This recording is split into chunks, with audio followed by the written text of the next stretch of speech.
halos mabali na yung sanga niya. Hi guys, mag-harvest tayo ngayon ng aming cherry. Ay, sorry Siri. Really?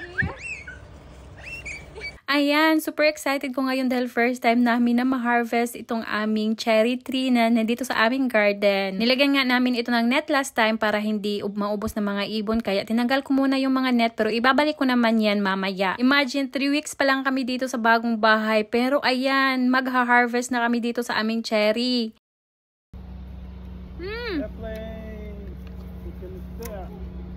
Super juicy.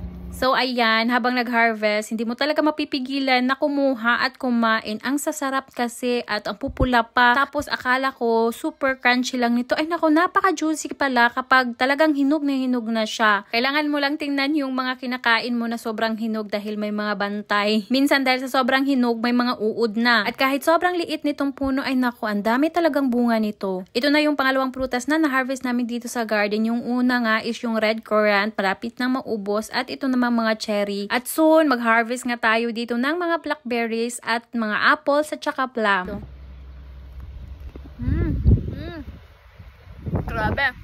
Ayan oh. Hala, ang tamis! Ngayon lang din ako nakapag-harvest dito ng napakadaming cherry. Last year, nakapanguha naman ako ng cherry pero hindi karamihan. Kinain lang namin. Ngayon talaga ay nako, isang basket. Akala ko nga hindi pa ito pwedeng i-harvest dahil hindi pa siya masyadong mapula. Pero ibang variety pala ito ng mga cherry. Bright red lang pala ang kulay nito kapag pwede na itong i-harvest o kapag hinog na. Isang puno lang din pala ng cherry itong nasa aming garden. Siguro magtatanim pa ako ng ibang variety nito. Malaki pa naman ang space dito sa garden at marami pang mga puno ang pwedeng maitanim dito. 1 year, 1 time harvest lang din itong mga cherries dahil every summer lang din ito namumunga. Namumulaklak ito early spring tapos early summer naman ito na-harvest. Oh. Cherry? Wow. Meron pa namang mga hilaw pa dito na maha-harvest sa mga susunod na araw. Pero marami na din ang hinog. Siri, don't eat the cherry. Hey. Siri, ay nako. Eat the grass, not the cherry, okay? Yan, meron pa pala dito. Yay! The other just fall. You are more taller than the cherries. Yeah.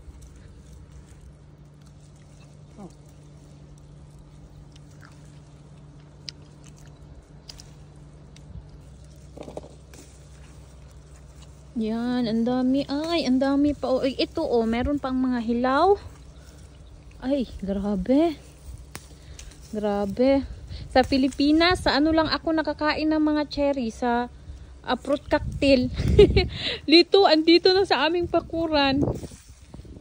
Ay, hala na. Ano yung mga hilaw din? Ayan pa oh. Pwede na to. Ito pa. Dami dito. Ayan.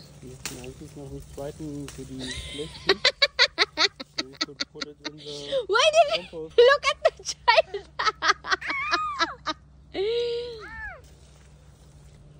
So, ayun. Ang dami. Wow.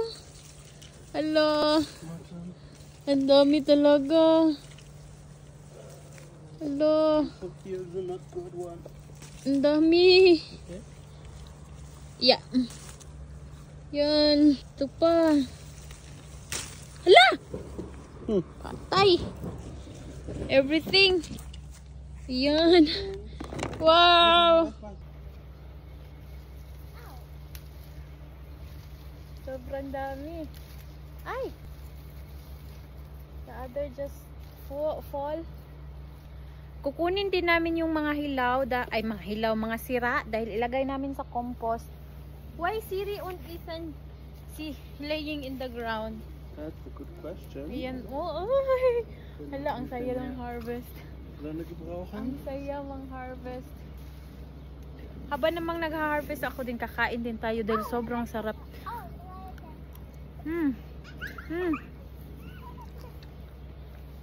Super crunchy pa niya.